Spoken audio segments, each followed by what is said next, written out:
Hello movie lovers, welcome back to my channel Movie 101 here, and today I'll be narrating a 2003 horror, sci-fi, action film called Jeepers Creepers Part 2. Spoilers alert. It is said that every 23rd spring for 23 days an ancient creature will rise from the pits of hell to feed for 23 days before returning to the underworld. The movie begins and we now see a young boy named Billy Taggart setting up the scarecrows as his father Jack Sr. Taggart requested. Jack Sr. then tells Billy that he has to finish setting up the scarecrows before he can have lunch. He then tells him to check the other two to make sure the strong wind doesn't blow them down. Jack Sr. then tried to start the post plunger but it won't work. He then tried to blame Billy but Billy said he didn't do it. Jack Sr. then asked his older son Jack Jr. if he did it. He said no. He then gave himself away when he threatened to beat up Billy. The dog starts barking and Jack Jr. tells him to be quiet. Jeepers Creepers poses as a scarecrow in the fields moved and the crows flew away, giving Billy a fright. Then Billy went to check it out. The dog continues to bark because he sensed danger. Jack Jr. then tells him to shut up. Billy realized that the scarecrow looks weird and that it's not his.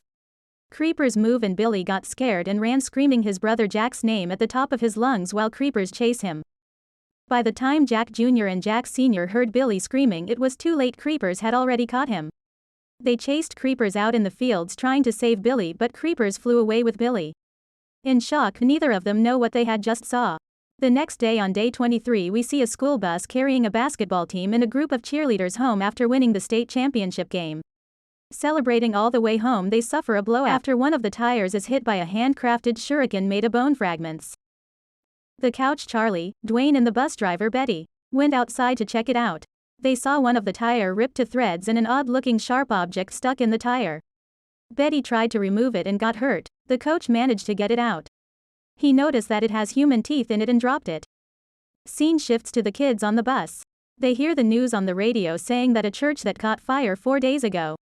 They found up to 300 bodies and it continued to rise.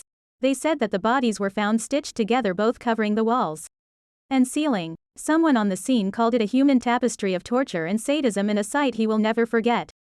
They also said that some of the corpse they found had false teeth made out of wood. That means that some of the bodies they found down there are over 200 years old. They have yet to find a complete body. Each one is either missing an external limb or internal organ. Man, this movie just keeps getting better and better. Betty walks in and turns off the radio while trying to call for help but no response. Next we see Coach Barnes talking to Coach Hannah about the weird object that slashed the tire, saying that it looks like bones, but Coach Hannah told him to throw it away before he needs a techno shot.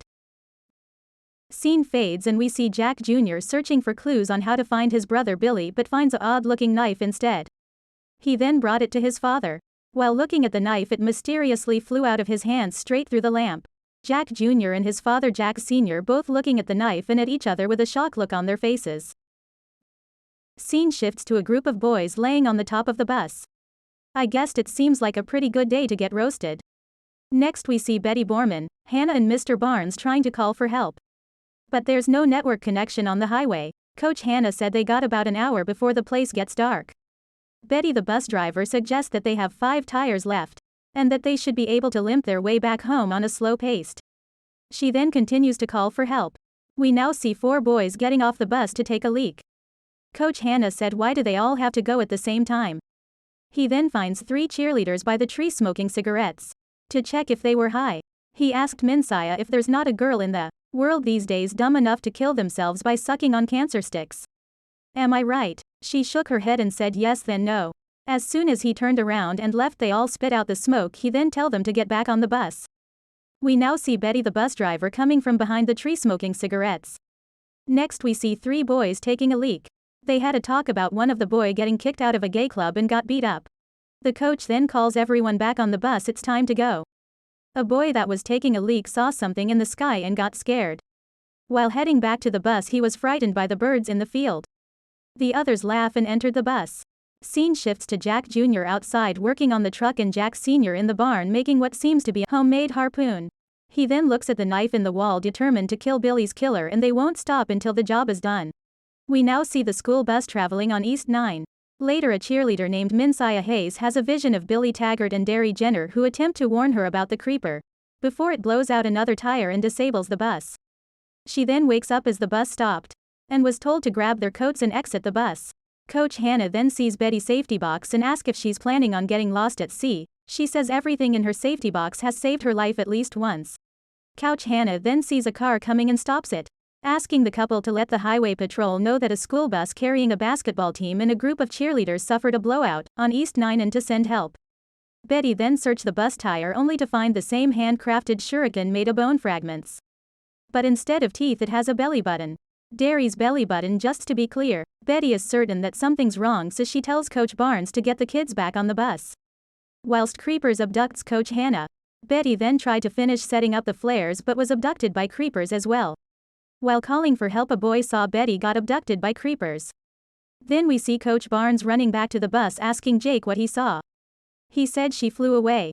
Creepers then abducts Coach Barnes. The kids try to save him but it was too late. Scene shifts to Jack Sr. listening to the radio and hears that some people have gone missing on the highway. So he went, in a hurry, to have a look. The kids are scared and confused, not knowing what to do. They find a javelin stick and Betty's flare gun in case it comes back.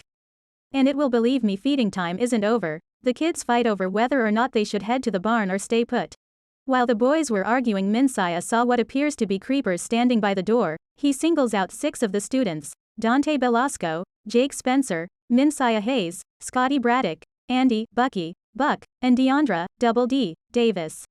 Creepers then licks the glass. He shakes the bus hoping to find a way to get inside. He stopped. Minsaya has another vision in which Derry says the Creeper emerges every 23rd spring for 23 days to eat humans, and she tells the other students.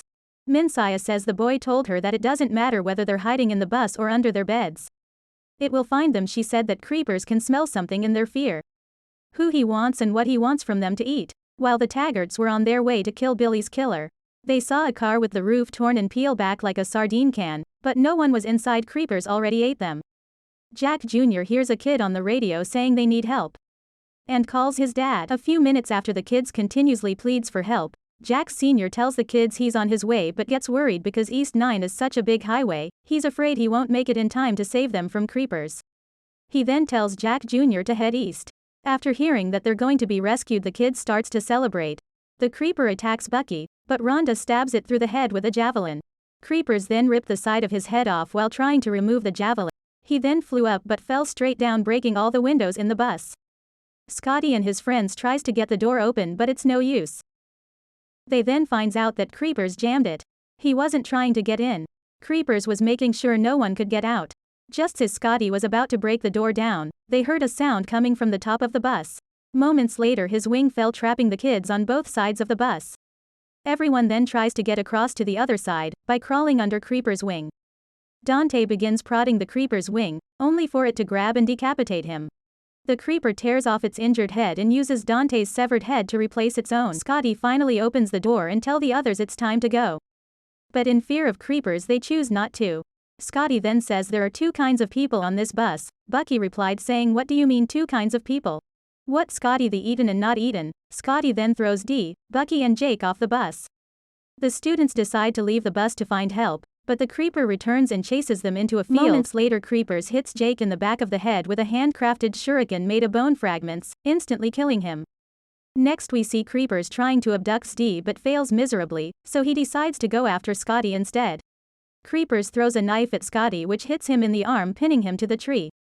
His girlfriend and friends try to help him but no luck. Dee saw that he needed help, so he got up and pulled out the knife out of his arm, but Creepers abducts Scotty. Next we see the Taggarts driving and stops on the sound of the dog barking. And saw Minsaya running across the road and stops her. He then tells her to get in the truck, he's gonna try and kill it.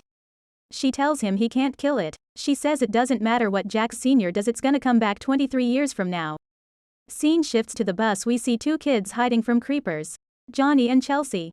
They hear someone coming. They look up and realize it's Bucky. They try to run him off the bus in fear of Creepers finding them. Minutes after Creeper attacks Johnny, Chelsea, and Bucky on the bus again, the Taggarts arrive. In shock of seeing Creeper's true form, they got scared.